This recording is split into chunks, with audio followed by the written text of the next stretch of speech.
I don't have my gavel, so I'm gonna knock.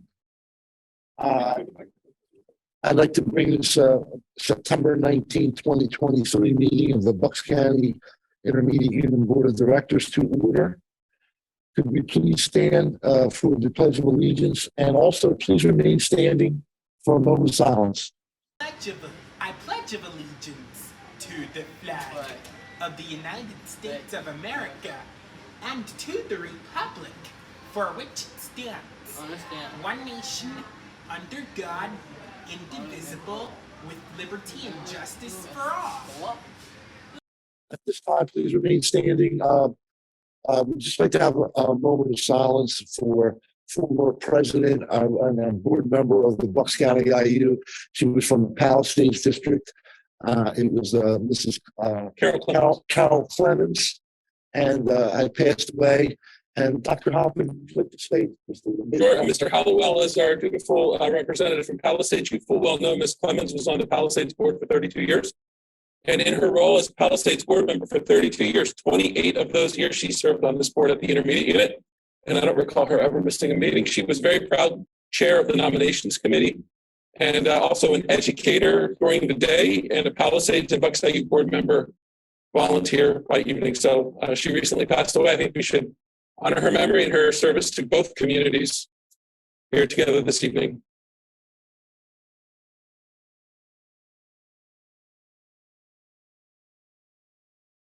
Thank you.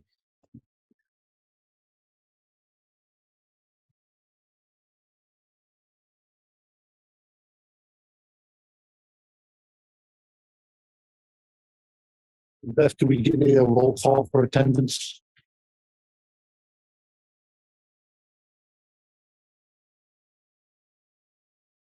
Mr. D'Angelo. Right. Mr. Jackson. Here. Ms. Baines Clemens. Here. Ms. Cannon. Here. Ms. Eilenberg. Here. Mr. Hollowell. I'm here. Mr. Morgan. Ms. Pauley. Present. Coach Parr. Here. Mr. Cirillo. Here. Ms. Sheehan. Here. Ms. Stern. Here. And Mr. Waldorf. Present. We have a quorum of 12. Okay, thank you. Mr. D'Angelo, I just wanted to share, Mrs. Clemens was such a sweet person. And when I got to know her best when we took the annual trip to the lower end of the county. And so we would all share a vehicle, take the bus together.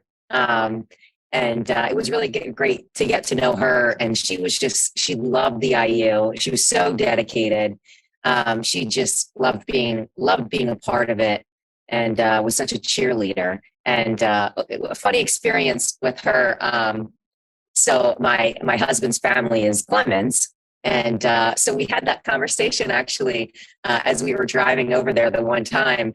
And it turns out that, that someone, the Hatfield Clemenses, put together, paid someone to put together this big family tree that you can, get access to if you fall somewhere. So she and I found out that we both somewhere end up now on that extensive family tree. So it was neat to get to know her. And, I think she probably would have continued to stay on the IU board, but I think she was done running and doing all the Palisades board stuff, and she loved coming, and really sweet person. So just wanted to share that.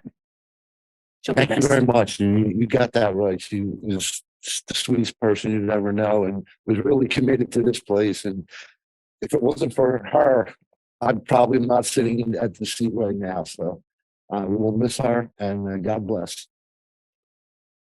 Okay, we don't have to announce it. We did have a meeting, but for executive, we don't have to announce for executive. You did not have a meeting of the full board in executive session, but your personnel committee met in executive session. To discuss personal matters. Okay, so let's get started with our presentations and mini reports. Our special education report for adult programs and services. So it looks like Dr. Herwig and Lori, right? So you're up.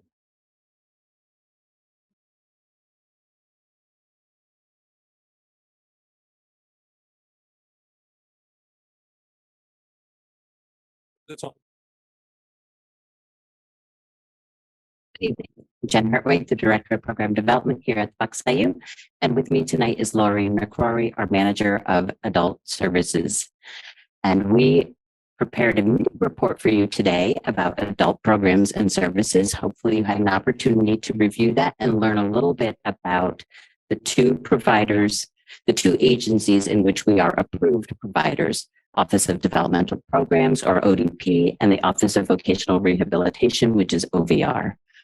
I think Dan is looking for the PowerPoint, which is rather brief, and I think we can speak pretty adequately to the mini report even without that. I want to first talk to you a little bit about the difference between transition services and adult programs and services, because the IU provides both, and it is a source of confusion for many people, understandably so, because many of the services are similar or overlap.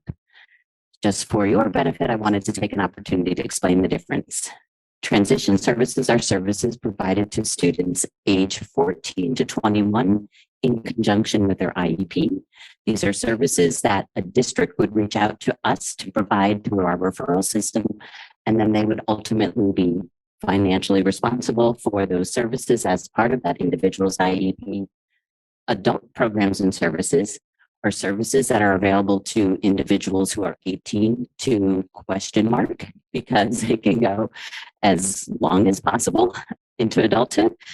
And these services are funded through OVR and ODP. And one critical difference with these services is that the individual and or family choose the service provider. And in this instance, it allows the Bucks IU to market these services directly to families and individuals.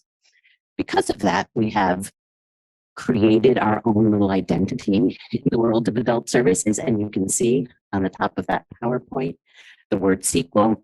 Sequel is the name of our adult programs and services. And you can see the tagline, powered by the Bucks IU. So folks know it is a Bucks IU service. So it comes with the same quality that you get with any Bucks IU service. And this allows us to kind of have our own identity and separate transition services from adult programs and services to help the community better understand what might be a district supported service and what might be a service that a family could directly ask for or seek from the Bucks IU. This first slide has a few of the services that we are currently offering in adult services. They're referenced in your mini report as well. Adult supported employment is a service that is provided both through OVR and ODP.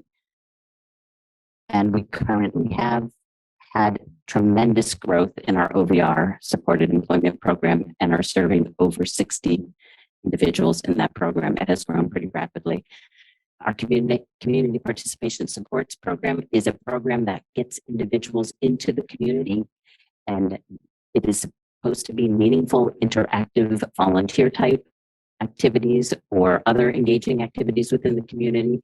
We have a really robust community participation support program, and it is very popular and well sought after by individuals within our community. And because of that, we currently operate two, have one scheduled to open later this fall, and hopefully have two more scheduled to run as early as January, taking us from 2 to 5 and probably almost tripling our original population of individuals served in that program. And then we have Lessons for Life and Social Nights. These are brief, short-term opportunities to learn a new skill, to become a little more independent in a certain skill or activity, or to have an opportunity to interact socially with peers. And those are offered through the Office of Developmental Programs or fee for service, which means a family could just elect to pay for those services on his or her own. I'm going to turn it over to Lori to talk to you a little bit about some of our board services, one of which is on the board agenda for your approval this evening. Thank you. Yes, this slide shows the plans for expansion over the next few months. And first, to start with my work initiative, this is a summer employment program for young adults. We operated 2 sites for the My Work initiative this year through Bucks County Parks and Rec, and our partner was OVR, the Office of Vocational Rehabilitation. And we have plans with OVR to partner to open a total of 5 sites for next summer. The community participation mini sessions, as Jen said before, we have some full day sessions, which are 9 to 3 during the day for individuals to get out into the community. We have found that we're responding to the needs in the community, and we have had requests for briefer periods of time for those individuals who may not have the stamina to be out in the community for that long. So we will be opening those 2 initial mini sessions by the end of October. The work experience for adults is a new program that OVR brought to us. And it's for adults to gain exposure to the world of work. They may not have had a paid work experience prior to this. And it also has an educational component so that we can teach them some employability skills. The community work instruction, which is on the board agenda, that's another group employment experience for young adults. And that also contains an educational component. And the Early Reach Transition Academy is something new that we're planning to work with OVR for the upcoming summer. And that just gives students age 16 to 21 an opportunity to have some job exploration and some opportunities for travel training. This is a good time to play that. My working video. Yeah. That's the first one. So these are just some photos from this past summer's My Work initiative programs. You may recognize some of the locations throughout Bucks County.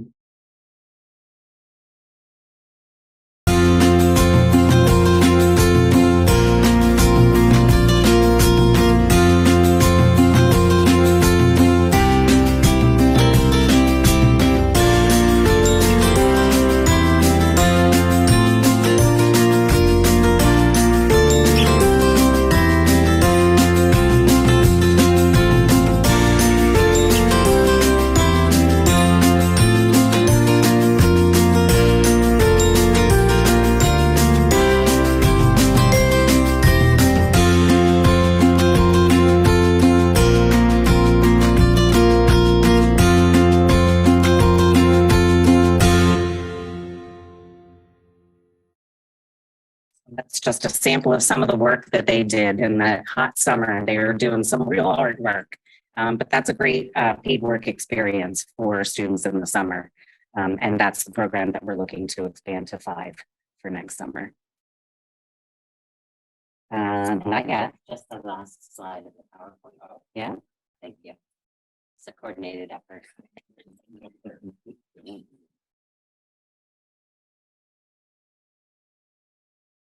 Thank you. And so on this screen, you see Project Search, which many of you may know about. And I wanted to talk a little bit about the connection from Project Search to Sequel, our adult programs. So the Project Search program is for students who are entering their last year of school age services in special education. And it is a partnership between Bucks County IU, the County of Bucks Administrative Offices, and the Pennsylvania Office of Vocational Rehabilitation. And this first picture on the left-hand side here is we were asked to present at the Project Search Conference, which was in Ohio this past summer. And what you see here is we also were the recipients of an Excellence in Employment Award. So that means that the Project Search interns from our first year received a high enough percentage and were employed to meet the Project Search standard.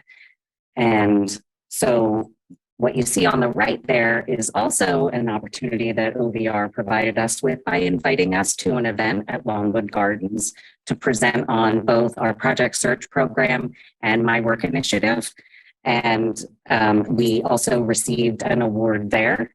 The Project Search program has allowed us to build these relationships with the Office of Vocational Rehabilitation, and they consider us to be a premier provider. So what happens at the end of Project Search is in the spring of that year, they begin job development, and they are asked by OVR to select an adult provider for that service. Many of them, if not all of them so far, have selected the Bucks County IU adult programs, which we call Sequel. So those opportunities that are presented because of the relationship with OVR are also what you see on our expansion list. The Early Reach Academy, the My Work Initiative, the CWI, the Community Work Initiative, they have approached us and asked if we would provide those services. And they have also approached us to look into an adult Project Search program. So we're looking into that now.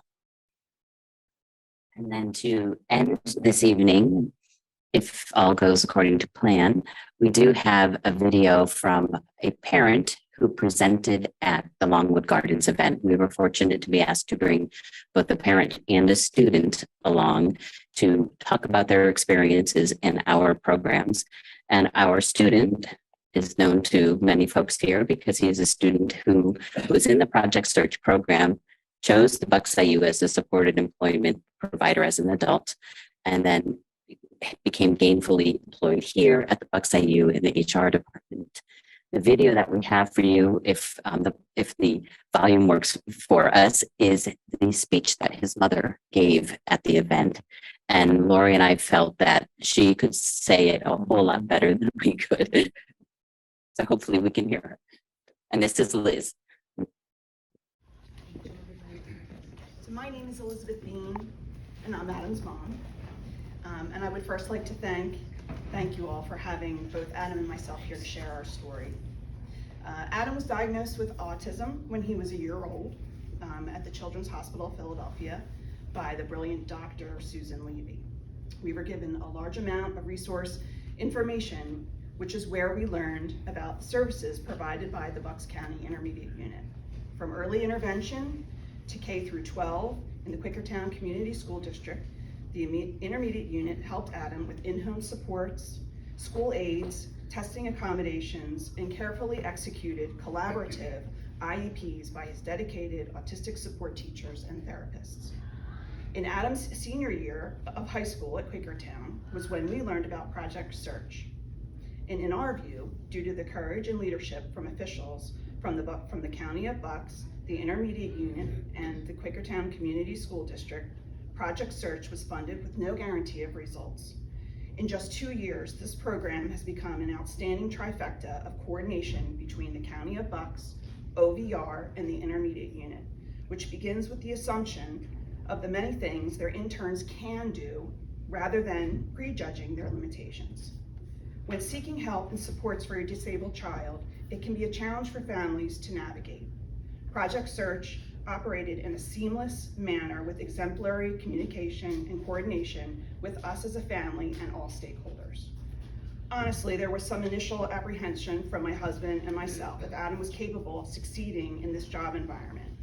But due to our regular engagements with Becky Pinto, Dave Fox, Lori McCrory, and Kathleen Brown, and others, Adam flourished. He became a confident and independent worker in each of his 3 internships, receiving positive feedback for his quick and accurate performance. Due to his excitement and enthusiasm for working at the Doylestown Courthouse each day, Adam independently got himself up, dressed, and on the bus in the morning, and upon arrival to the office building, always knew exactly where to go and what to do. He also gained personal and professional social skills, where he was able to interact with coworkers and the public appropriately. There is no doubt the Project Search team, OVR coaching, and Adams County Department managers had a strong hand in developing these critical skills. In this last year, Adam has registered to vote, got his driver's license, high school diploma, and gainful employment, making him a contributing member to our country and state, a contributing member to his local community, and most importantly, a contributing member to his own independent life. We believe there is a direct correlation with these achievements in Project Search. We could not be more proud of him and thankful he was selected to participate in such an amazing program.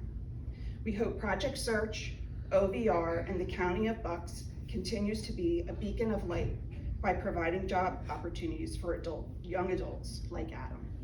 Thank you. Lori, all right. Any questions from the board?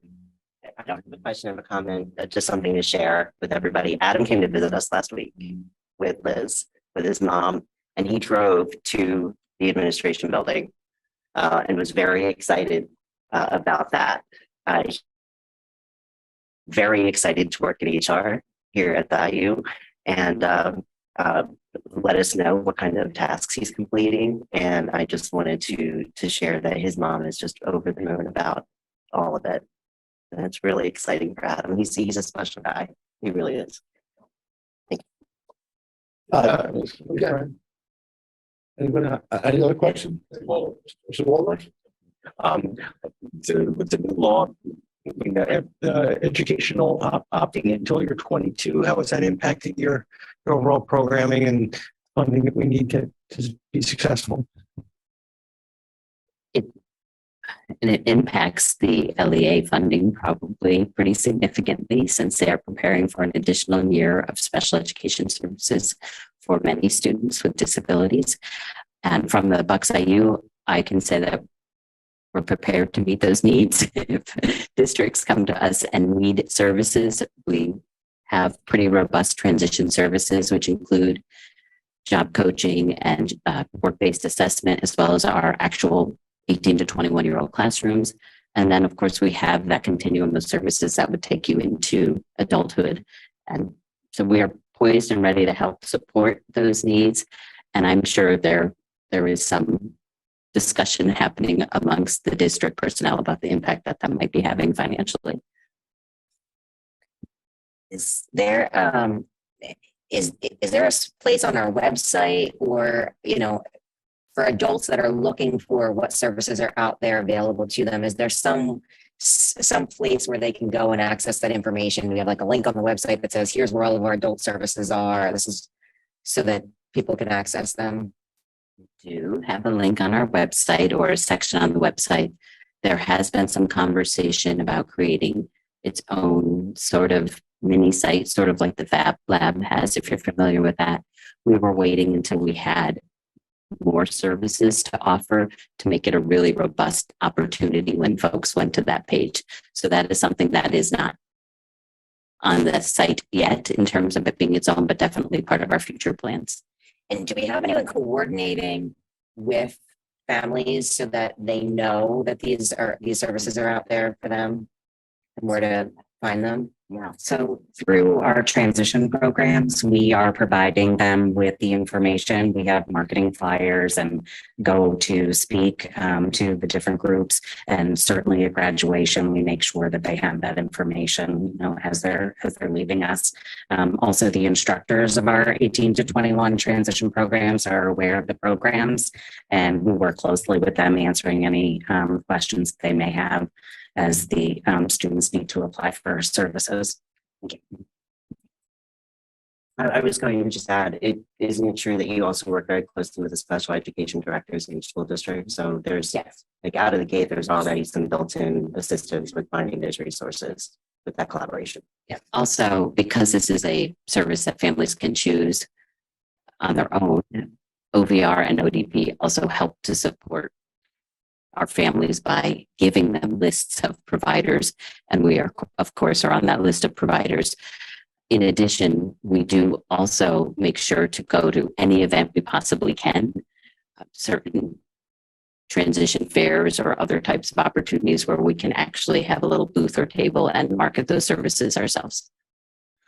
Because the adult services are not limited to the school setting. I would assume you're also therefore not limited to offering these services inside Bucks County. So, I mean, have you been actively marketing to the surrounding, the Philadelphia suburbs, for lack of a better? Yes, you're correct. So we at first had to apply for approval through both the Office of Developmental Programs and OVR to be able to provide those services. And we are on their lists to provide services in Philadelphia, Montgomery, Bucks, Lehigh. I think that might be it for now. And what they are definitely in our future plans to build our programs in that area. We wanted to make sure that, we were slow and steady. And to build the programs that we have right now, we want to make sure that they're sustainable before expansion into the other counties. Yeah. We do have some clients, I think, from Philadelphia, Montgomery counties. We're able to serve them. I just wanted to, as I was watching your PowerPoint, I was going through my head, well, where's Project Search fit on this? And of course, you led us right in. But to answer Mr. Wardorf's question is the adult program, I think you answered because you said it's 18 to question mark, right? So you guys are kind of anticipating that part and that sequel. My other question is, where did you get the name from sequel, right? It's the sequel to the transitions. That's right. Yeah, yeah. Exactly. Yes. And one final thing. So I was fortunate enough to be able to attend the Project Search when the kids were coming in for interviews, and to see the kids and their parents really excited. And I know you guys were excited too. And then to see that kind of in front of that, we're also working with the County of Bucks Parks and Recreation as kind of a prequel. So we really do owe a big debt of gratitude to the County of Bucks. Not that they're the only ones, because you mentioned that you're working every angle, right?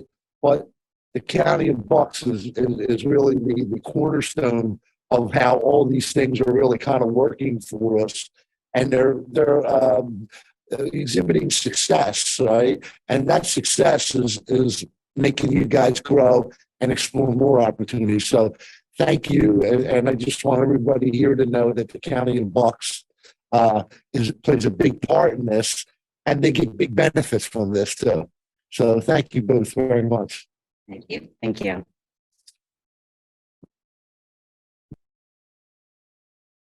Okay, Dr. Holler, you're going to be the programs and services mini report, district support. Good evening, everyone. In your orange folder, you'll see a hard copy of the Programs and Services Mini Report.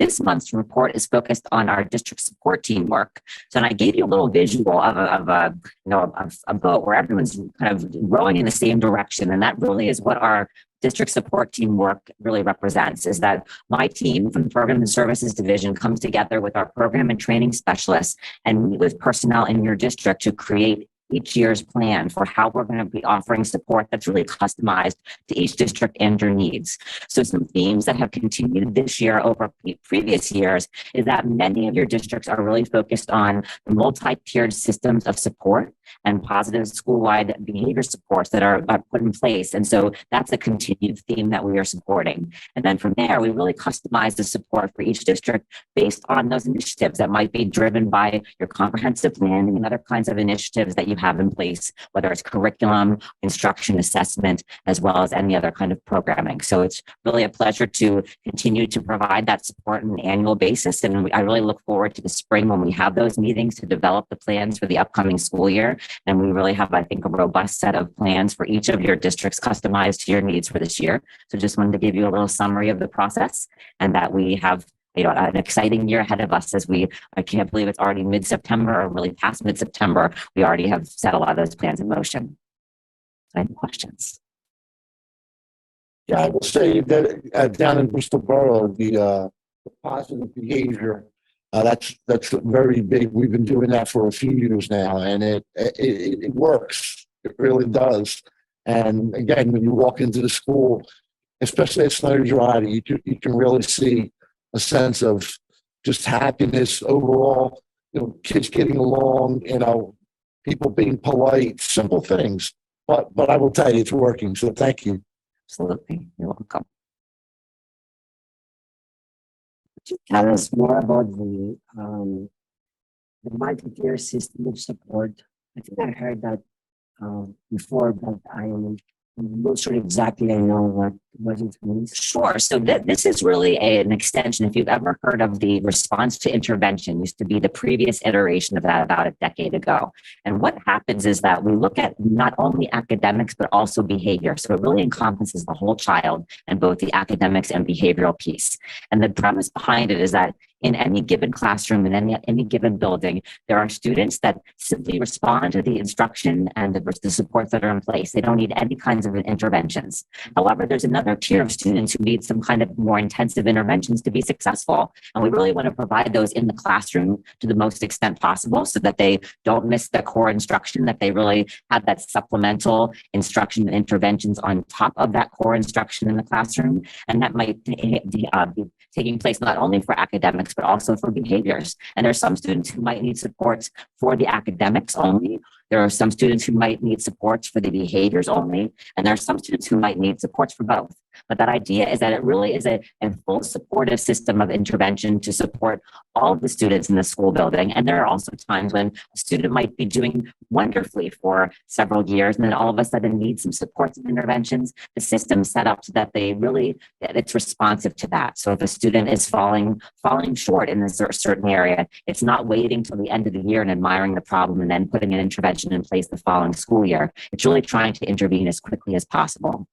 Is there a tracking system? So the student is evaluated occasionally, or I don't know how often, and then there is you track the progress. Yes, and that's something that each district really customizes to those kinds of assessments and programs that you have in place. A lot of times, every district has their own curricular programs. Every district has their own, as we mentioned, the school-wide positive behavior support. Every district has its own. It's very customized, and even every school within a district sometimes has their own types of supports. But then what happens is there is a tracking system to check on progress. It's not, again, trying periodically, how are students doing? How can we intervene quickly if they're starting to show some signs of concern? And so that's something that we do. That the program and training specialists that are assigned to each of your districts really works to support and design that program based on each school and what's in place in the school.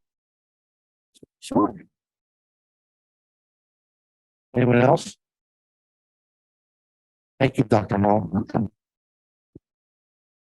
Okay, next we have our business office minute report. Mr. Wharton B. Yes, so our mini report this evening is on cooperative purchasing, and Robert Wharton, who is our supervisor of procurement, will be sharing it with you. Thank you very much, Allison. So it's nice to follow up with two other reports before me because it just accentuates what we do here at the IU, providing a service. Even in the business office, we provide a service. And my service that I provide to the 13 school districts, 3 tech schools, is cooperative purchasing. So the benefit that we provide each school district is basically cost savings by procuring bulk items, which leads us into economies of scale. The more that the school districts participate, the better numbers we get, the better negotiating we'll be able to do, i.e.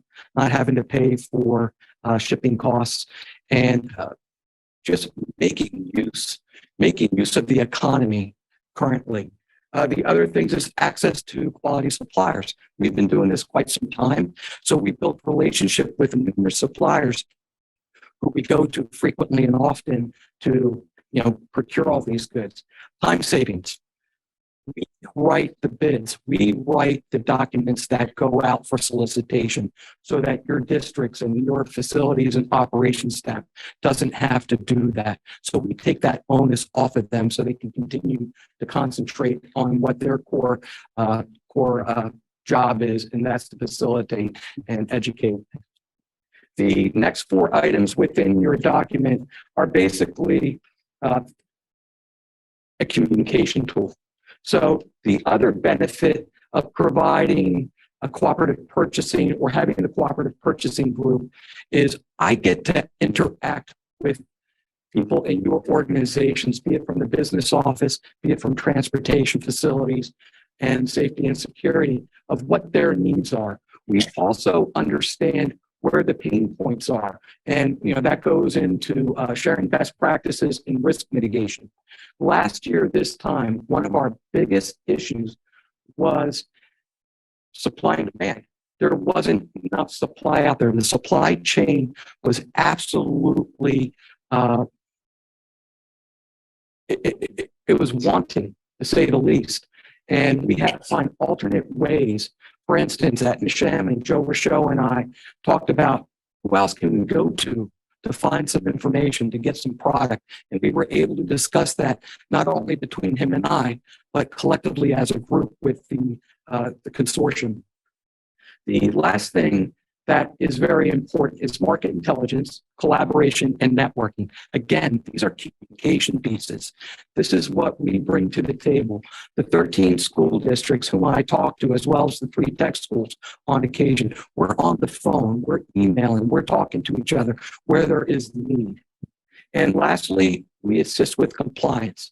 When I talk about compliance, I talk about the state, the Commonwealth, in terms of procurement laws, procurement regulations, both that have recently come out with all the grants, but also based on the school code, and then federal regulations. Some of us have received federal dollars. That procurement activity is entirely different than it is for the state. It has its own regulations. It has its own how you keep track of items and cataloging those items in case of an audit.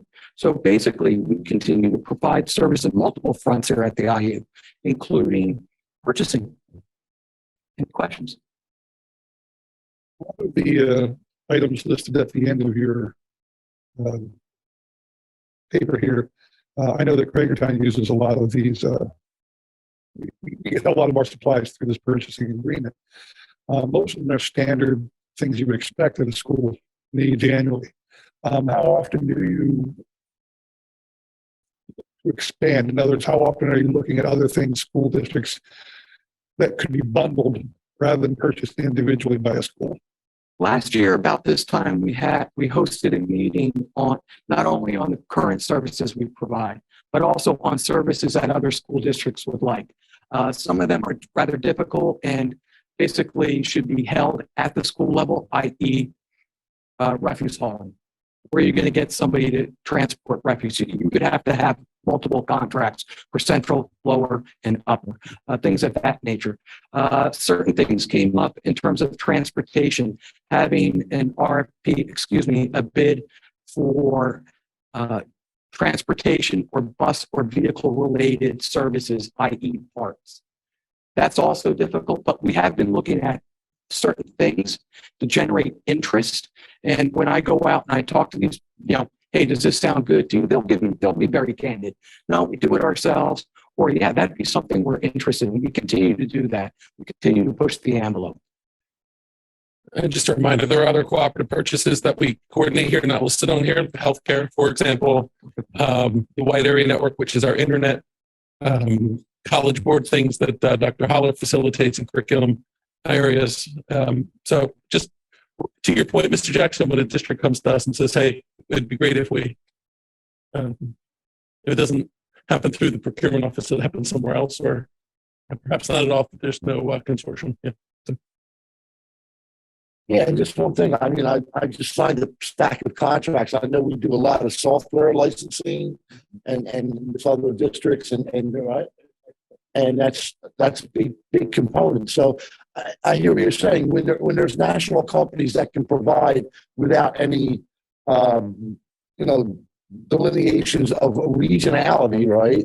But like again, getting like salt for the snow disposal, you have to get that locally. So what we hear from you now is that you're doing everything you can to bundle as many things as you can, and as new things come along, we're always looking to find a way to help the district. And again, it's a real simple thing. The district says, no, we can do it cheaper, until we can do it cheaper, right? And that's basically our game plan. And so thank you for all you do. Thank you. Have a good evening. Okay, Dr. Hoffman. My executive director's report is brief. I just wanted to point out in your orange folders, there are 9 pages of awesome e-news. If you follow us on social media, then a lot of these will look familiar to you. You've seen these before. I'm not going to go through all 9 pages with you. I don't think that's an effective use of our time. However, what I will point out is at a high level, the 9 pages reflect a lot of what you hear every month when you come here specific to the mini reports. The 9 pages of awesome news share examples of things that are happening that the IU is supporting in your districts. There are things in here that highlight the amazing things happening in Bucks IU classrooms. Not only with the 19 to 22-year-olds or the 22 to such and such an age-year-olds, but also our kindergartners through our 12th graders, as well as our 0 through 5-year-olds that we support in our early childhood programs. You'll see things in here focused on special education and the various therapeutic services that we provide, as well as regular education. You'll see things in here that are student-focused and educator-focused, like professional development. So hopefully in these 9 pages of amazing things that we achieve on your behalf, I hope you see that there's a variety and there's a breadth of services that we're providing, not just internally, but externally, not just for kids, but for adults. And not just for a certain segment of child or adult, but rather a real cross-section of education in Bucks County. So, and I would like to remind you that this awesome news is literally the things that have happened since the last time you met a month ago. And it's just the tip of the iceberg for the things that we accomplished as an amazing organization. So that concludes my report, sir. Don't conclude it yet. Yes, sir.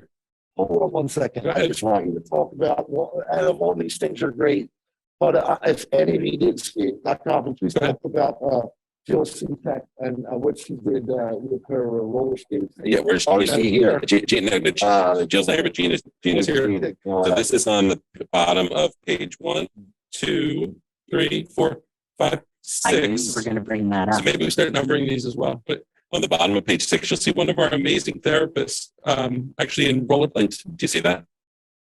So this is Gina Meisler, everybody. You know Gina. Gina's our program director for related services. Gina, do you want to just give a shout out to your amazing colleagues here? Sure. So Jill Siddick is a speech language pathologist who works in our school age programs. In particular, her assignment right now is supporting students at Woods. And a really nice way to teach our students who are learning to use augmentative communication devices is to teach them the power of directing an adult's behavior. So that particular picture was taken during a sports themed week. Jill happens to be an athlete. She plays, among other things, women's hockey. And she threw on her rollerblades and did this hilarious and amazing lesson with students who were telling her to stop, to go faster, to turn around. She was doing tricks on the rollerblades, getting just the best reaction out of students. And they were really doing a great job of using their devices to tell Jill what to do on those skates. So glad it was caught for posterity, and she's gotten a lot of really great feedback about it. It was a really fun day. So that's Jill. Thanks, Gina. Thank you. And I think Mark should give a demonstration at one of our IU meetings on that. I'd be about 6'8" on rollerblades. How did you know? They'd fit. I just ordered a pair with the procurement department. We just ordered a pair of size 12 those rollerblades. They Right? won't fit me, sir. Yeah. But I kid around. But I saw that came through, and thanks to Robin and everybody who pushes that stuff out. Again, I constantly tell you, check Facebook and befriend the IU, right?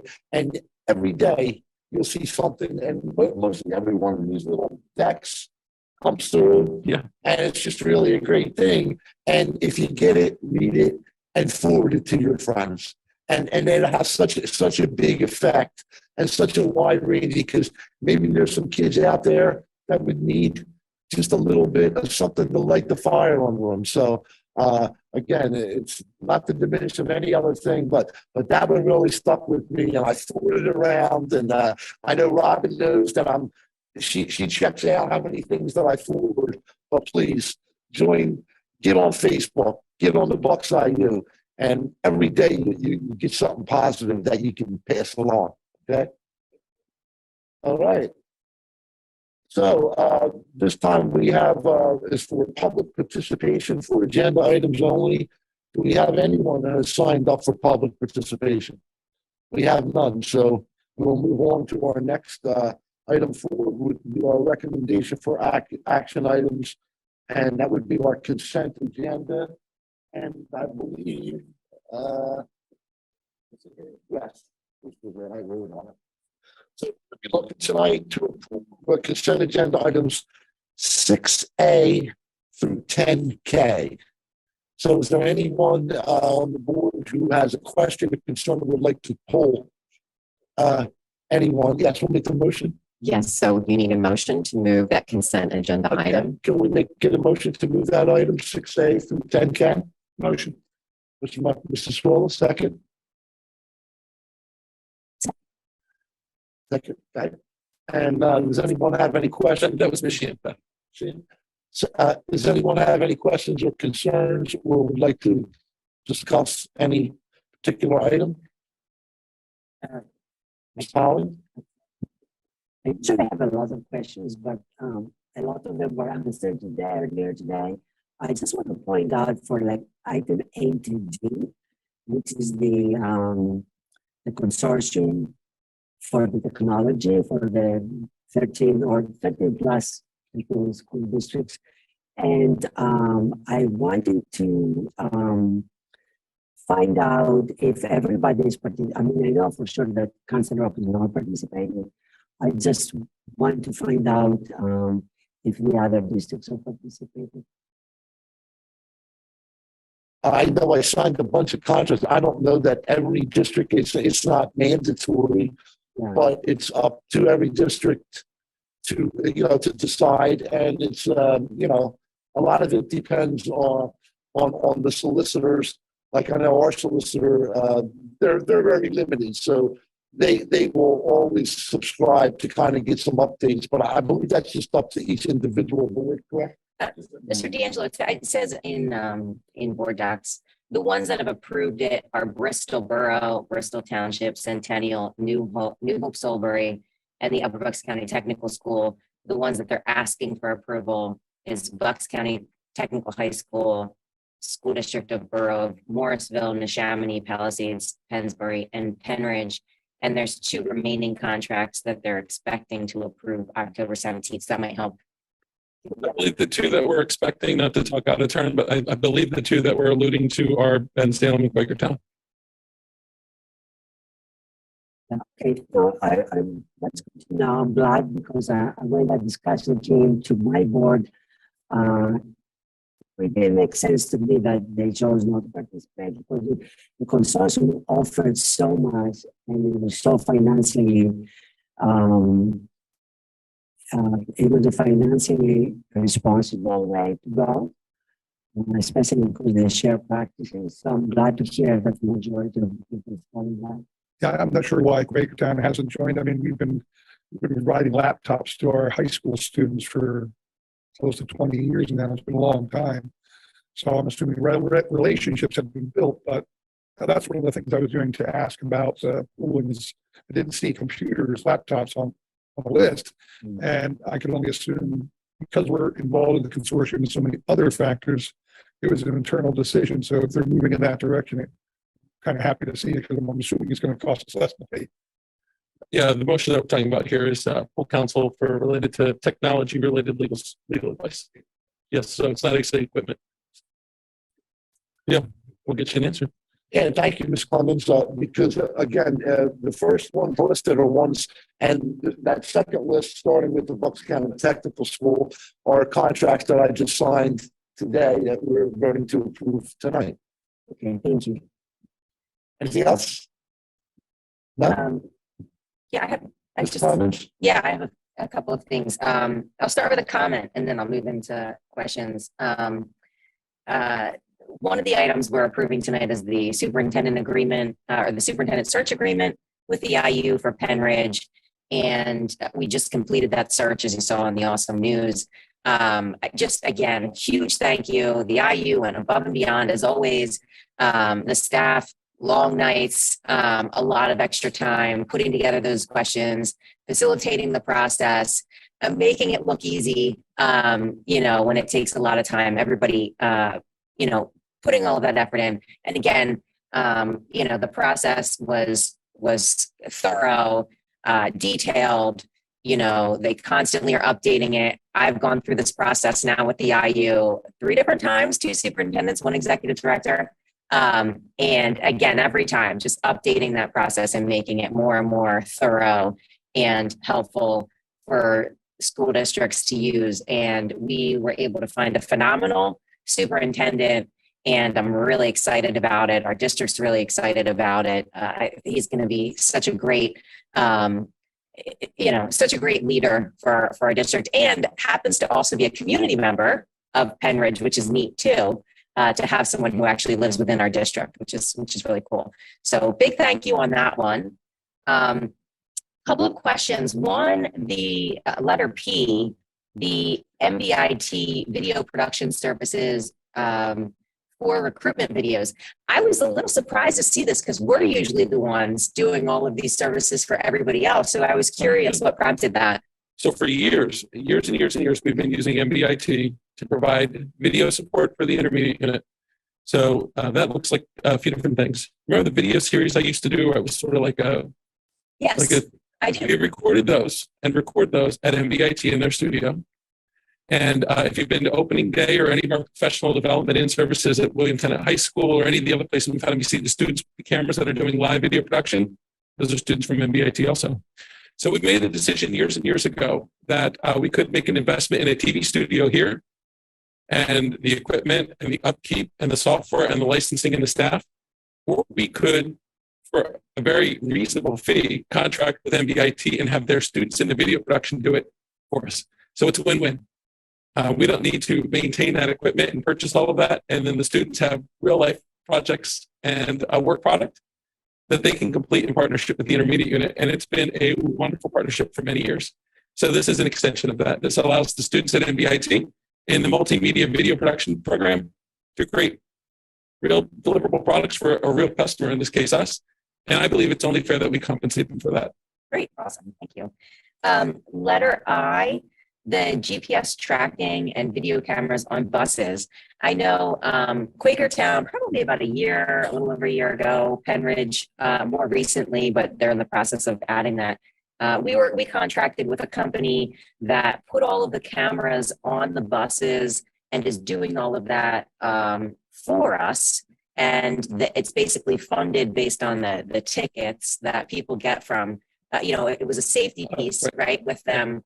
Pulling out in front of buses, all of these other things that have been dangerous situations. I know we've had so many of those situations in Penridge. So it's kind of a win-win because we have all these situations that we can't really protect because we can't have someone following around buses and you don't have the evidence. This gives that evidence and covers the camera footage and all of that. I'm just curious if that's something that we explored here, and if there's a reason maybe that doesn't work for us, because I know it has you can attach the GPS tracking to that too. Yeah, this actually matches the policies that were passed earlier this year that allows for video cameras for front facing and then also internal facing. So we'll have footage inside the vehicles that we operate, similar to school buses that you have. What I believe you're describing are the software solutions and the automated sort of ticketing systems that school buses have, in the event that someone passes a bus while its red lights are on or the stop sign is out. So I'm just the majority of our fleet are minivans, and so they don't have the arms that stick out. And the majority of our fleet, in fact, I believe all of our buses and vehicles do door to door. So they're not stopping at a traditional bus stop in a traditional intersection. They're stopping in front of someone's home or in front of someone's place of residence. And so the traffic laws and things like that aren't as impacted. We're not as impacted by them because we're doing this door-to-door service as opposed to stopping in the middle of an intersection. I see Stacy's here, our supervisor in transportation. Stacy, how did I do on that? You want to come up to the microphone? I know Allison, obviously. And just to clarify, those systems, they actually do have the internal cameras as well inside the buses. Okay, thank you. Yeah, so that's actually bus patrol. And like he said, we are very specialized with our stops, and we pull into driveways sometimes because we have loopers, daycares. So because we're more specialized with the stops, we didn't go with that. And those the buses or the vehicles that are going to trigger a bus patrol are going to have the flashing red lights. Correct. And the To the change password, sign. right. And I don't do any of our vehicles have that. No, we have minivans. So, yeah, so again, if bus patrol really would be interested. Thank you. Thank you. Last one, and I don't want to put you on the spot, so you can get back to me later if you Sure. want. Just curiosity. I love hearing about different presenters and consultants that we have. Yeah. And under item D, it lists several of them. And so I just like to hear all the different things that we're getting presentations for and consultants coming out and consulting us on. So we're talking about the contracts and purchases. Yes. So I heard you say that you'd be happy for us to get back to you or for us to do it now. It's really If you can kind of share what some of the presenters and consultants are doing here, that's fine. But if you don't know that off the top of your head or have it at your fingertips, you can get back to me about it later. How about we cover the ones that we can talk about off the top of our head? Would that Perfect. work? Yeah. So Dr. Holler, you might want to jump up on the microphone because a lot of these are, or you have it back there. I'll just give you a cheat sheet to this a little bit. When you see CPE approved courses, those are private third parties that we use to provide educators with continuing professional education credit. So a lot of times teachers need Act 48 or they need continuing credits in order to maintain their certifications or to advance. Oftentimes they're looking for an affordable way to do that. Oftentimes they rely on the intermediate unit. So we rely on third parties to provide us with a suite of courses that educators can use that are approved by the Department of Education for official CPE credits. And so this allows us to contract with others for teacher-related professional development that satisfy the Department of Education's requirements for teachers to get those credits. So it could be anything like classroom management, lesson plan writing, all the things that you would expect a teacher seeking additional credit.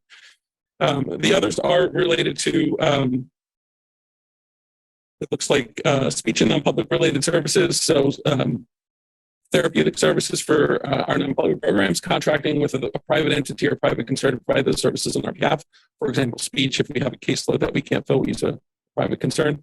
And then we provide at the request of the school districts, you see the health and PE related common in-service day on election day. So you see a couple of those there. Suzanne Daly, for example, is one of them. Rachel, do you want to give a sense of what some of those contracts are for that common in-service for health and PE? So those are your gym teachers, your health teachers. So we have three contractors that we're working with that are approval for tonight. Suzanne Daly is a Central Bucks administrator or like a coach. She has written a wonderful book that has gone really big, I think, in terms of sales. And it's great to have a keynoter that's local to our area that'll be doing like the keynote at the HPE conference. And the keynote title is Teach Happier, Small Shifts, Big Gifts. So it's really, I think it's really a great way to re-energize the HPE teachers as they're starting the conference. She also will be doing a second session that's digging deeper into her book and giving teachers a little additional skills to use. And a lot of this can go right into the classroom that they can use the next day with their students.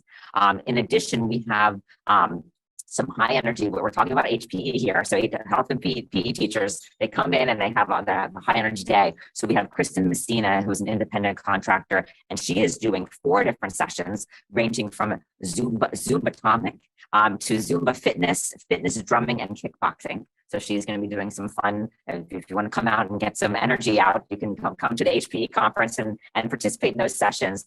In addition, we have Jennifer Hines, and she has 2 different sessions that you're on for approval tonight for her agreement. Putting on your oxygen mask first, which is really helping prioritize ourselves as educators. So it's certainly that wellness piece for our HPE teachers, and then getting out of the mental spiral with mindfulness. So she'll be doing a little mindfulness session as well. So the way that the conference works is that teachers are able to choose sessions throughout the day. It's a very popular conference, and it's really high demand that not only do we have Bucks County educators wanting to go, but we certainly support educators from across the region who know that this happens every other year.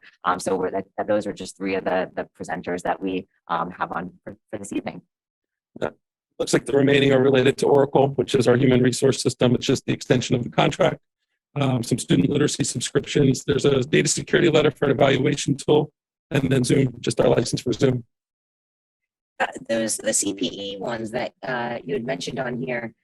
Are those part of the catalog that we offer that the sending districts, Anybody teachers can can log in and they can sign up for it and use that as their professional development credit? Yeah, typically the CPE courses are purchased directly by the educator, right? So in other words, like Mark Hoffman, the teacher that works in District X, needs some credits. He's shopping around looking at universities and different places.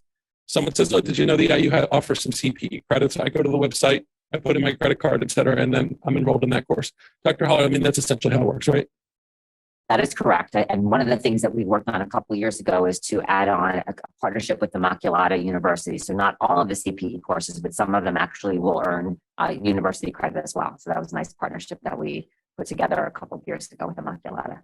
Awesome, thank you. I know I attended one of them as a teacher way back, and it was one on technology and iPads. And to this day, now I can lock my kids into a specific program so that they can't go into other things when they're supposed to be focused on one specific activity on the iPad. Could you send some of those? I want to be able to share some of the opportunities that are out there. When I do my IU report, I think it's helpful for We can send you people the to link. know what are the different options that they can sign up for here. Perfect. Awesome, thanks. I'll send them to the whole board, Rachel, if you file them. Thanks. Awesome, thank you. Does that answer your questions? Yes, it does. Thank you. Thank you for asking. Yeah, I just want, when you were talking, Ms. Clemens, about the Middle Bucks and the video, I had the privilege of, Dr. Hoffman took me up there one day. We were supposed to make one of those videos featuring me, which never aired, by the way. But I will say this, that it's a great idea to, when you go there, it's like going to ABC Studio. I mean, it's a studio, cameras, booms, microphones, kids sitting in, creating all kinds of content. And why try to duplicate something that we could? So that's kind of the case where we've leveraged what mostly happens in the other direction, right? Most districts would come to us, we go to that. And I would recommend any of the sending districts here that if they have any kind of needs or if they would like to explore what they have there, it's quite a state-of-the-art facility. So Yeah, that's great. I thank you. And We'll label that one from the vault yes, or from the archives. Right.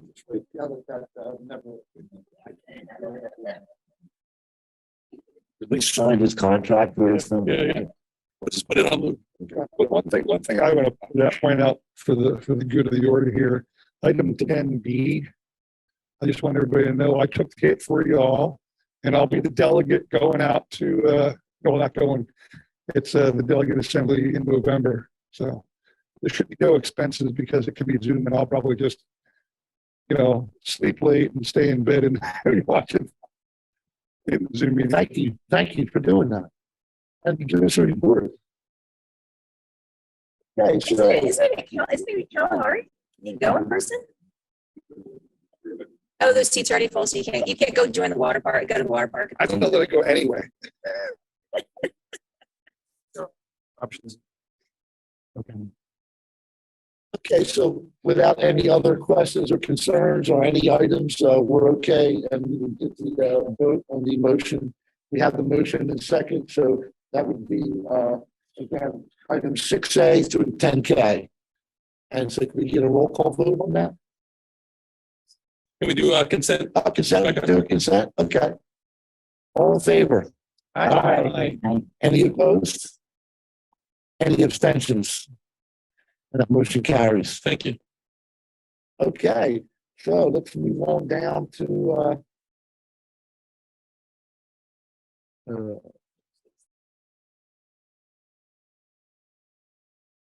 which will now go to our legislative report, which will be given by Rebecca.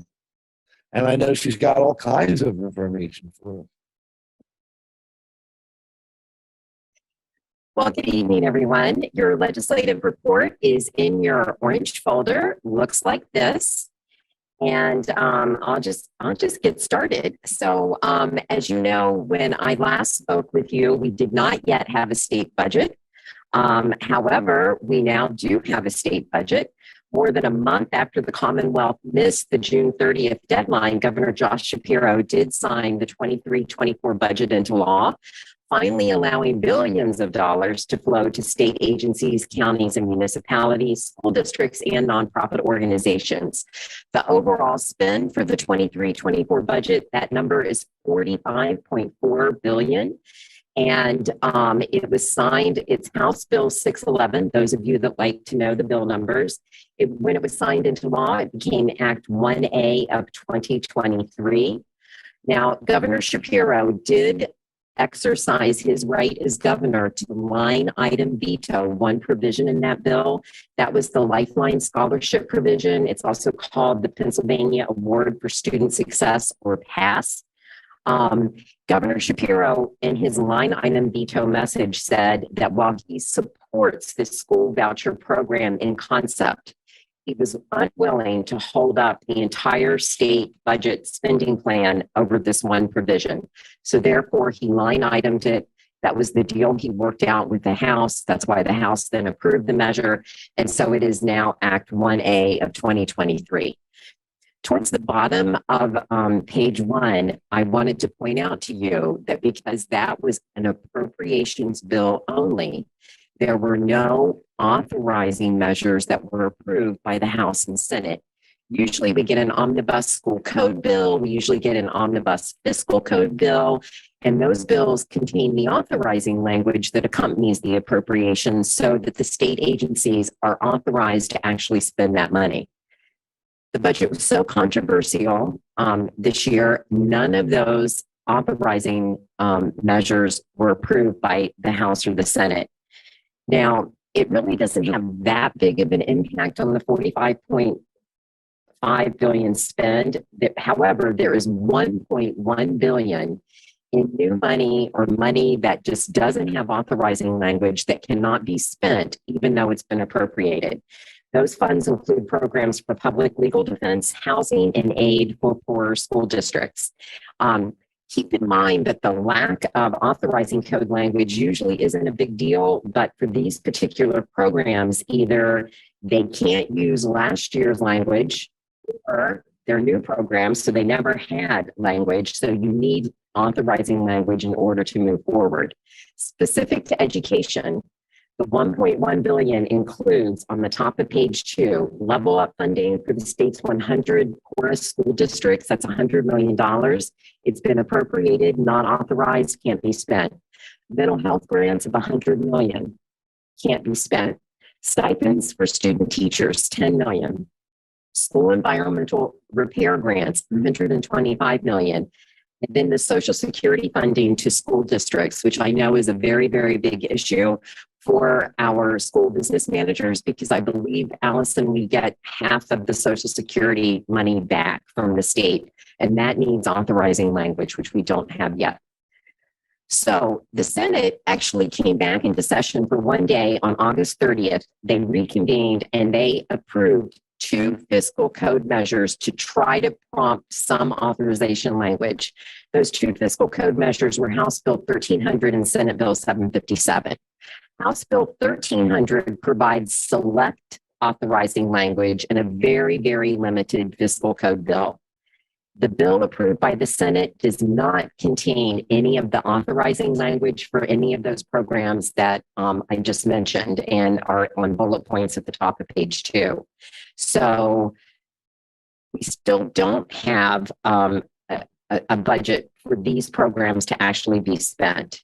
The second fiscal code bill that the Senate approved on August 30th was Senate Bill 757, which is the PASS scholarship program. That bill, they included both appropriations and authorizing language. It's really interesting, though, because while that bill was approved by the Senate, the House said, we're not taking it up. So it's really not going to go anywhere. Other legislation of interest that the Senate approved on the day they came back, August 30th, was Senate Bill 224. I mention it only because it likely impacts some of you in this room, and it also impacts your school districts. That is the day that we have the Commonwealth primary election. Right now, the Commonwealth primary election, and it's a presidential primary, is April 23rd, 2024. That date conflicts with Passover. Now, everyone in Harrisburg Republicans, Democrats, senators, House members, all of them agree that the primary election date needs to change. We cannot have the primary election on a date that conflicts with Passover. However, there's disagreement on what the new date should be. So the Senate approved, the Senate Government Affairs Committee introduced a bill, Senate Bill 224, that would move the primary election to April 2nd. It was approved by bipartisan support. House Democrats, however, would like to have the election on March 19th. So the House has got their own bill that gives March 19th. We have no idea what date's going to be decided. It's very, very important, though, for counties to have that date decided as soon as possible, because as you know, those of you who file and circulate petitions, typically you have about 13 weeks for that whole election cycle. The Senate bill would give you that 13 weeks if it was moved to April 2nd. The House bill, the March 19th date, would only give you 11 weeks. So that can be an issue. The second part is all of your counties at Board of Elections, they have to go out and reserve space for the election. And the longer that you delay picking a date, the less likely you are to get those spaces. Some of those spaces are in schools. And so schools need to know, are we closed? Are we open? What are we doing? So very, very big if here. I think there's 9,000 polling places across the state that have to be reserved. More will come on this. Both the House and Senate leaders have said we will work this out. It will be one of the two dates. If I had to put my money on it, I would say it would be April 2nd, just to keep that same 13-week cycle. All right, I'm now up at the top of page 3. I gave you updates to the legislative schedule, and I just want to point out a couple of things. So the Senate was in recess after August 30th. They went in recess. They came back in session yesterday. If you look at the Senate session schedule, they are only in session 18 days between now and the end of the year, which is not a lot of time to get any work done. And only 8 of those days are days when the House is in session as well. Why is that important? Well, when you have to reconcile a bill, when you have to figure out the difference between, April 2nd and March 19th, both chambers have to be in session so you can meet and reconcile that bill. So there's only 8 days when both the House and Senate are in session at the same time. The House session schedule, the House stands adjourned until Tuesday, September 26th, unless sooner recalled by the Speaker. The Speaker made it very clear that she was not recalling the House any sooner because right now the House is once again in a tied position as to who controls it. There's a special election occurring today in Allegheny County for the 21st House District. And until that seat is decided, we don't know whether the Democrats are in control or whether the Republicans are in control. So therefore, they're not going to go in session until September 26th when that can be decided. What's really interesting, and all year long, it's gone back and forth. There's such a slim margin of control in the House. It's gone back and forth as to whether the Republicans were in control or the Democrats were in control. It's going to change again in November. Our very own Representative John Galloway has run for district judge. He was put on both tickets because you can do that as a judge. So he was the winning judge on the Democratic side and the Republican side. So it's a given in November that he's going to be elected district judge. When he's elected district judge, he has to resign his House seat.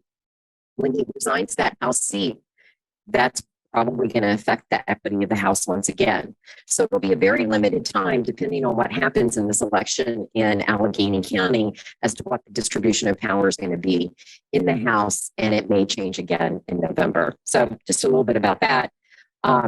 Keep in mind for the House, they are only going to be in session, I think it's 14 session days, even less than the Senate. And again, only 8 of those days are when the Senate and the House are in session at the same time. At the bottom of page 3, I gave you some information about the Basic Education Funding Commission. The Basic Education Funding Commission is a group of 15 bipartisan members. They have been tasked with determining how best to distribute education funding in Pennsylvania as a result of the William Penn decision. And if you remember the William Penn decision, in that case, Judge Jubilaire found that the General Assembly failed to meet the constitutional duty to provide a thorough and efficient system of public education, determining that the Pennsylvania underfunded, in an unfair manner, public schools across the Commonwealth. So the Basic Education Commission has scheduled 10 hearings across the state on how to best fund education. And if you look over on page 4, I gave you a list of the dates for those hearings, and I gave you a list of the topics of those hearings. Here's what's really interesting. Those hearings started September 12th, they'll end November 9th. The Basic Education Commission funding report is due to the legislature on November 30th. If you aren't finishing your hearings until November 9th, I think it's going to be really hard to get your report written and get it sent to the legislature by November 30th. So already today, I noticed that introduced in the House was a bill to extend the deadline for this report to January 30th. So I bet they're going to try to extend the date for that report. Even if this bipartisan commission reaches some sort of agreement on how to better fund education in the state, it is meaningless until the legislature adopts whatever the commission may or may not recommend. So still a lot of work to be done on this. Second, just Yes. out of curiosity, Yes. once legislature actually passes a new funding formula, how long after that's passed before somebody brings suit again? Just out of curiosity. I don't know that I can predict that, but you know as well as I mean, you can bring a suit at any time, right, over any matter. So yeah, but I know where you're headed with it. So yes, it's a tough situation. And in the middle of page 4, I gave a little bit of background about the age out rule, which you've already talked about as a board a little bit tonight. On August 30th, PDE sent out a pin link notice to all school entities announcing that effective immediately, PDE was implementing a new policy allowing all students in the Commonwealth who are entitled to a free appropriate public education under the Individuals with Disabilities Education Act, that they would be able to receive services up to the age of 22. Now, the prior policy that had been in effect said that a student was entitled to receive FAPE under IDA through the school year in which the student attained the age of 21.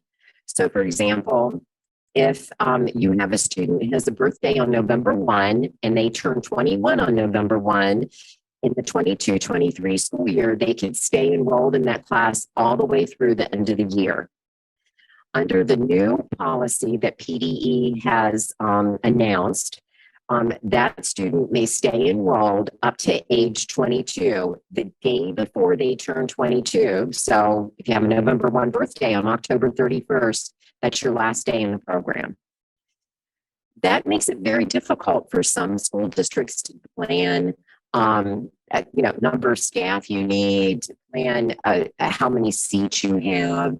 And the other thing is the speed with which PDE announced these changes. So they announced that they were taking this as a part of the settlement agreement reached in the case of AP versus PDE, which had just been filed on July 11th, 2023.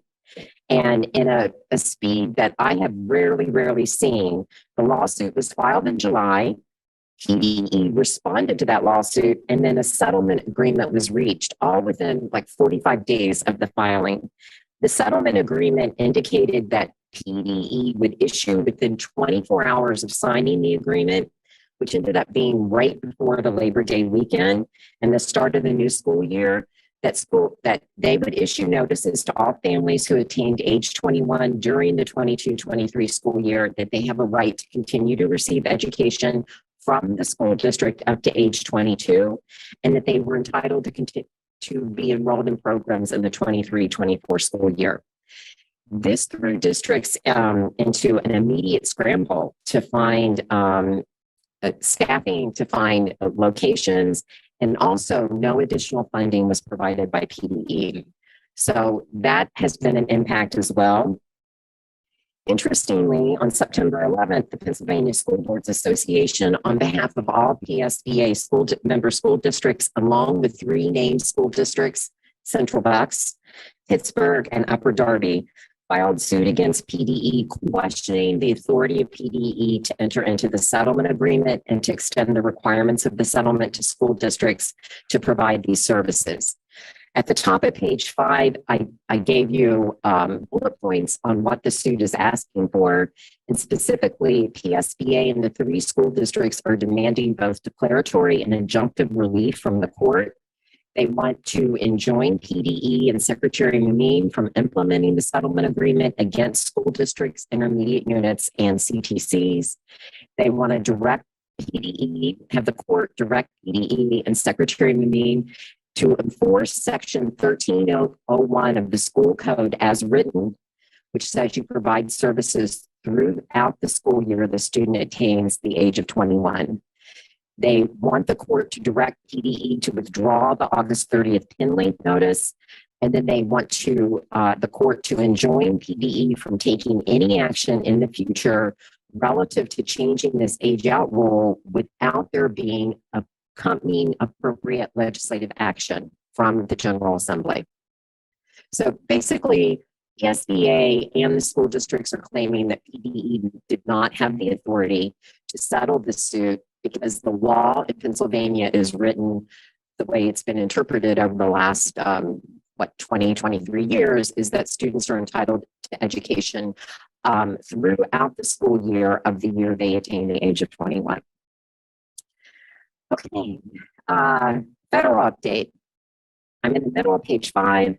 So we don't just have problems balancing a budget and appropriating money and having authorization bills at the state level. We are seeing it once again at the federal level as well. We currently have appropriations in place through September 30th. And if a new spending plan is not enacted by October 1, then it's very possible that the federal government could shut down once again. So that threat is out there. The Senate, the U.S. Senate, last week took the very first step to approve a 2024 spending plan. It was a bipartisan package of 3 appropriation bills. It was approved overwhelmingly in the Senate. It was sent to the House, and it has just caused a lot of disruption in the House. The House is refusing to act on these measures for a variety of reasons. There's a group of House members who are upset by the level of the deficit and the increased spending under the Fiscal Responsibility Act, which was the spending number that had been agreed to in the spring. Just to give you a little bit of an indication of what it means for education, I listed for you in the chart at the bottom of page 5 what the 23 final budget was, what the 24 Senate proposed budget was, and what the proposed House budget is for various education programs. And I just wanted you to see the differences. So for example, Title I, the money that was appropriated for this 22-23 school year was $18.4 billion. The money that the Senate is suggesting effective October 1, 2023 for the 23-24 year is $18.6 billion. It's about an increase of $175 million. The House is suggesting $3.7 billion for Title I, which is a decrease of $14.5 billion, almost entirely gutting the program. The same thing is happening with Title II, which is currently at a $2.19 billion level. The Senate proposals would level fund that at $2.19 billion. The House zeroed it out. So you can see that there's a really large difference between the House and Senate and what they're willing to do. And here we are, September 19th, so not a lot of time to get this acted on before September 30th. Finally, over on page 6, I just noted for you some other legislation of interest before the 118th Congress. Both the House and Senate have committed to holding hearings during this session of Congress on the following acts, which impact students and impact schools: the Children's Internet Protection Act, the Protection of Pupil Rights Amendment, the Family Educational Rights and Privacy Act, updating FERPA, and the Children's Online Privacy Protection Act. So those are all hearings we'll be following and providing updates on. That's it for me. Does anyone have any questions? Yes, John. I'm looking at that Title I. I mean, that we get a significant amount of money of Title One. Kind of catastrophic, from the federal level now,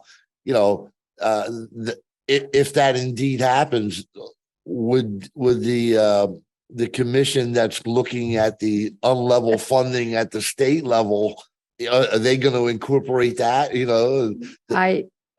Well, the federal dollars are much different than the state dollars, and that basic funding commission is only focused on the state monies. I understand, but Yeah. but again, if the federal government is going to pull $16 billion out of everybody's pocket, right, collectively, Yeah.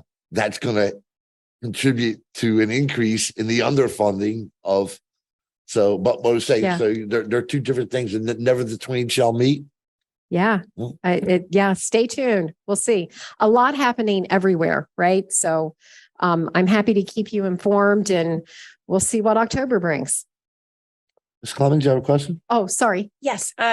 So one of the things that we talked about in a different legislative report was the opportunity for us to train teachers within our buildings, like teaching assistants.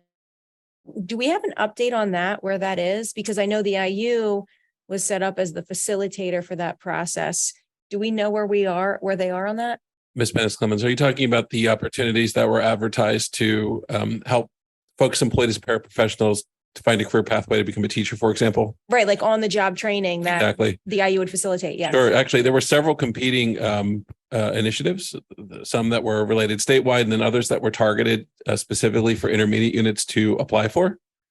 So Dr. Herwig, do you want to grab the microphone? Actually, as our most qualified person to speak to this, she can actually talk to you about the process that we went through and some of the news that we got last week. Sure. We did apply for the grant to participate in the Para Ed to Teacher Pathways, and recently learned that we were one of the intermediate units who was awarded that grant. In addition to being awarded the grant, the PDE was soliciting how many additional paraeducators we could consider moving through that program should additional funds be made available. So we did indicate an interest in doing that. However, I have not heard back from them as to whether or not we've been approved for additional slots. And we were required to partner with the school district and the local community college on that grant opportunity. And very excited to say we were able to partner with Quakertown Community School District, who will be our partner in moving that grant forward, as well as being able to move it forward here in the Bucks IU. So the other school districts in the county won't be able to participate. It'll just be Quakertown. Well, you That's actually, right. and you solicited, you asked each of the districts if That- they wanted to participate, correct? That is actually correct, unless they expand the grant opportunities, which might afford additional slots for us to secure partnerships with other school districts. I don't believe they received the number of intermediate unit applications they anticipated. And my guess is that there might be an opportunity for additional funds to go to those participants who were awarded funds. This is conjecture on my part. However, it does appear that that could be the case, and perhaps it does open some opportunities. It was a really tricky grant because there wasn't a lot of funding that came with the grant, and it did require the district partner to have a fairly robust tuition reimbursement program for their paraeducators, which doesn't exist really across many of our partner districts. However, Quakertown was still willing to kind of jump into that pool anyway and hope that we got enough grant monies to cover the cost of the program. So that is something that we're adding in Penridge in our support staff contract right now, actually, to do that professional development and tuition reimbursement. How many slots did they give? They didn't give a number of slots. You had to propose how many paraeducators you could move through a 2-year degree program to earn an associate degree. And that depended partially on the cost of the community college program. Some of the other intermediate units have pretty extensive costs associated with their community college. Ours, I have learned, is actually fairly reasonable. And we have proposed to move about 4 to 5 individuals through that program, and as many as 10 or 12 if we're approved for those additional slots. I think this is the first of probably more things to come around moving paraeducators and others, perhaps even high school students, to teacher pathway programs. Is we can get authorizing language. Yeah. If we can get authorizing language. So this is based on them funding it through the grant, but is there a way to reach out and say, hey, can we participate? Can we expand this on our own and fund that differently so we're not using the grant and open that opportunity? Because if they're saying, hey, we're going to allow this pathway, Yeah. whether we're getting that funding from them or we fund it on our own, we should have the ability to do that, right? Yeah, and now that the partnership is open with the community college and that they have an interest in pursuing it, and we have sort of the finances worked out with this, I really see this. I agree with Jen. This is like a pilot. I think they found some money at the state. They said, let's see if we can incentivize people to work together to make this happen. It happened here in Bucks County. We thank our partners at the community college. I think now that we have this pathway formed, right, sort of pardon the pun in both ways, but I don't see why the college would limit the number of folks that would want to participate, whether they're funded through the grant or not, to your point. Yeah, and there are other opportunities that I'm pursuing with some of our university partners and the college that I hope to speak about at a later date. And they also listed CTCs as being able to participate, but if they limit it just to one district, how are they making sure that they open those opportunities to CTCs? It wasn't necessarily limited to one district. However, the funding was so limited, you couldn't necessarily open it up to a ton of districts. It was a pot of money of about $50,000. And the community college coursework costs approximately $10,000 to get you through a 2-year program. So right out of the gate, you're really looking at 5 individuals. And we built in a mentoring component to our paraeducator grant, having had experience running apprenticeship programs here that have a mentor component. And our apprenticeship programs include a college coursework component with the Bucks County Community College. We knew that that piece was critical to ensuring paraeducator success and navigating the college experience. And so part of that grant had to go very tiny bit to help support the paraeducators through that mentor piece, which brought a $50,000 grant down to $45,000, or I'm making numbers up out of it. But the point is that it was a limited amount of money, a set pool. I think they're, my guess is it's a well-intended effort to incentivize this pathway to be formed so that it doesn't become something that's contingent upon grant funding in the future, so that we sort of have the relationship, we have the pathway, and that a district or an individual could fund it however they want, separate and apart from any grant funding. I think to your point. Yep. And so I think a lot of the hard work is done. Dr. Herwig and her colleague at the community college spent a lot of time figuring out how to make this work so that really any paraprofessional in any district or CTC or the intermediate unit could eventually benefit, whether they can benefit from this particular set of $50,000 or in the future, either self-funded or funded through the district. I think that's really the point, right? The conversations happened and everybody sees how much it costs or how much it really, depending on what you think about that $10,000, she said it's a lot or it's not a lot, right? But everybody at least now knows that's what it costs. That's perfect time.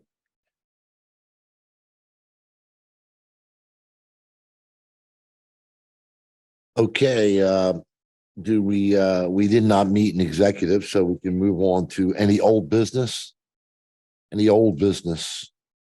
Don't say it. Well, I still would like to know when that episode is going to run. Very old business. Any new business? And we'll take that as a no. And so any public participation? And okay, so there's nobody there. And we will, there's one thing I'd like to say. I don't know if you guys saw the news today. There was a row home fire in Bristol Borough today. And it consumed, as I was coming up, I got an update from Dr. Davis, and actually 5 families are homeless in Bristol now. And possibly 6. And thankfully, no one was hurt. but there were a few of our students there. So I would ask that you all keep those families in your prayers. And I've asked Dr. Davis to explore all the resources that we have available to us one step away. And I said, is there anything the IU could do? And he said, not at this time. Let me follow the procedures. And he said, if it reaches the point where we need some help or those family need some assistance, we'll be reaching out. But I would just hope that we keep those, because anybody who's been displaced knows that that's a horrible thing, especially for young kids. So I thank you for your kind thoughts and prayers. And with that, our next meeting will be Tuesday, October 17th, right here on our show. And with that, I'd like to adjourn the meeting. Can we get a motion to adjourn? So moved. So Jackson, second. Second, Mr. Sewell, meeting adjourned.